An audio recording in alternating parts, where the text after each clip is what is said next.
షట్చక్ర జ్ఞానము మూలాధార చక్రం యొక్క మూడవ దళం షకార జ్ఞానం. ఈ షకార దేవతకు అనుక్రియ అనే పేరు కలదు. ఆమెను ఎర్రని శరీర కాంతితో, రాజహంస వాహనము, బంగారు వన్నె వస్త్రములు, 4 చేతులు, ఒక ముఖము కలిగి ఉండును.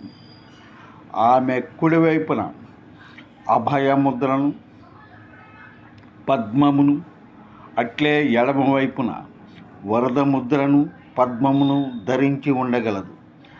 రక్త వర్ణముతో ఉండగలదు. ఈ షకార జ్ఞానము, షకార దేవతా జ్ఞానము ఈ మూలాధార చక్రము యొక్క మూడవ దళం షకారం.